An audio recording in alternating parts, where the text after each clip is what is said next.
لگے، ہمیں یقین ہے کہ اسی نوجوان نے ہمارے خداؤں کو نقصان پہنچایا ہے جس کا نام ابراہیم ہے۔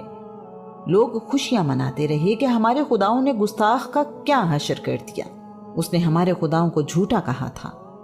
انہیں کیا معلوم کہ اللہ کا پیارا بندہ تو اپنے رب کی حفاظت میں ہے۔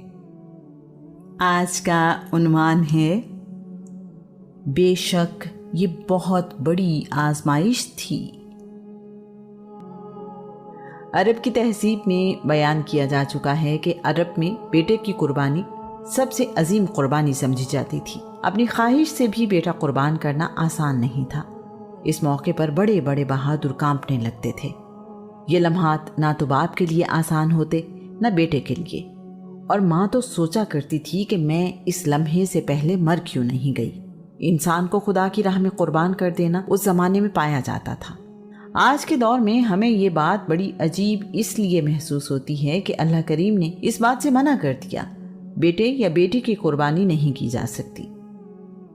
اسماعیل کی عمر 13 سال ہوئی تو ان کے والد اللہ کے نبی ابراہیم فلسطین سے ان کے پاس آئے۔ اس وقت ابراہیم کی عمر 99 سال تھی۔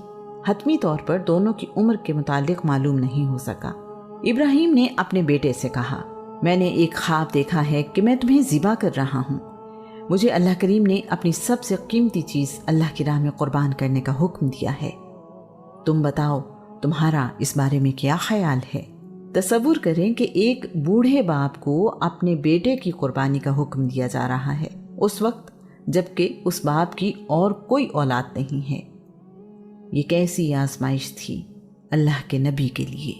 اسماعیل نے نہایت ادب کے ساتھ جواب دیا، ابا جان، آپ کو جس بات کا حکم دیا گیا ہے آپ اسے پورا کریں۔ اللہ نے چاہا تو آپ مجھے صبر کرنے والوں میں سے پائیں گے۔ اللہ کا برگزیدہ نبی اپنے بیٹے سے کس معاملے میں رائے لے رہا ہے؟ جان کی قربانی کے لیے۔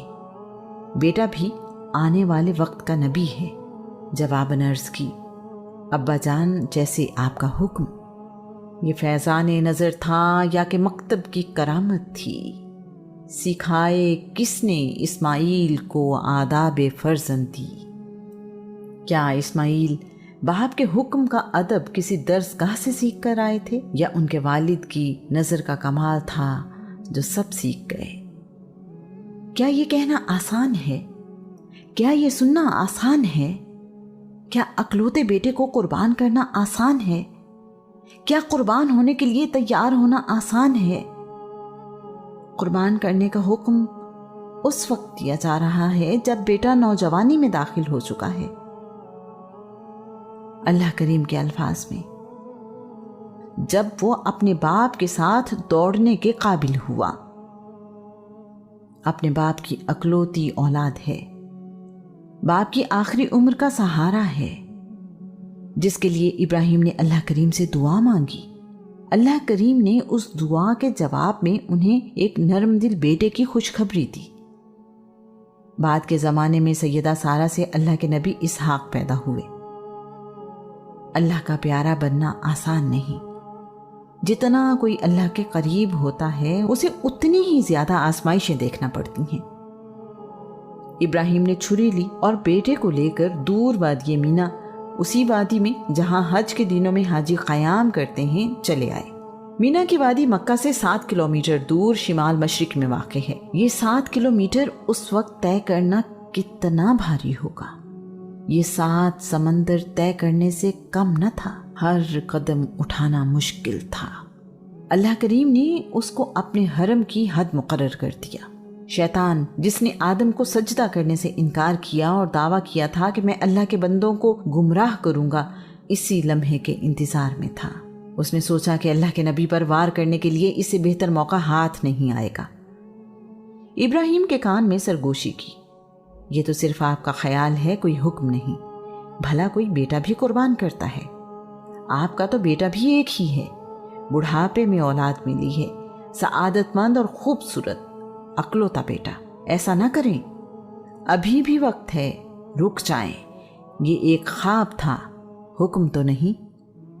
شیطان کا وار تھا تو بہت سخت، لیکن اللہ کے نبی ابراہیم کے ارادوں اور رب پر ان کے ایمان کو ختم نہ کر سکا۔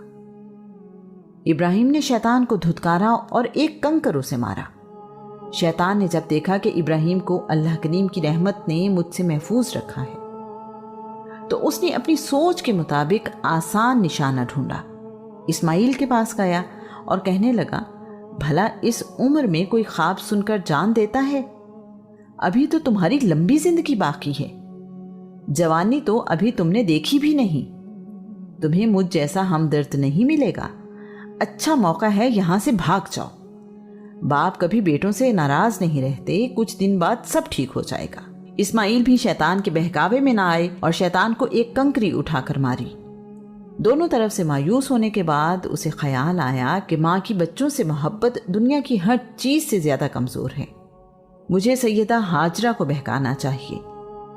ماں اپنے بچوں کی حفاظت اور زندگی کے لیے سب کچھ بھول جاتی ہے۔ سیدہ ہاجرہ اپنے بیٹے کی محبت اور فکر میں ننگے پاؤں بھاگ رہی تھی۔ ہاجرہ کی ممتا تو پہلے ہی تڑپ رہی تھی، ان کا دل اس پریشانی میں ڈوبا ہوا تھا، اکلوتا بیٹا، بڑھاپے کا سہارا، حسین و جمیل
ادا کیا جس نے انہیں شیطان کے وار سے بچایا۔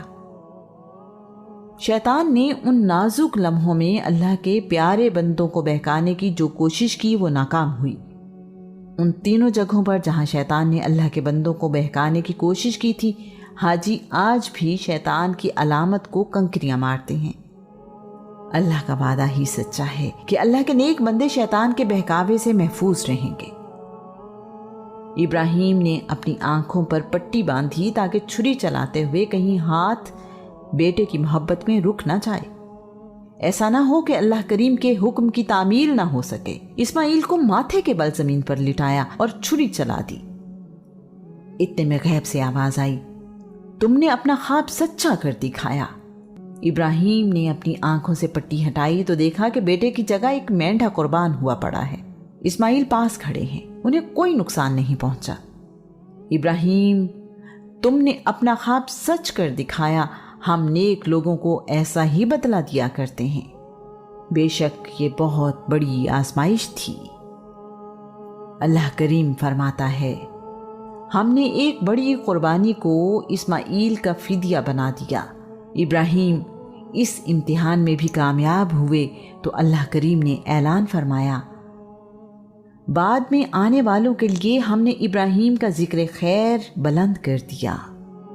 اللہ کریم نے اپنے پیارے بندے سے خوش ہو کر کہا، ابراہیم پر سلام ہو۔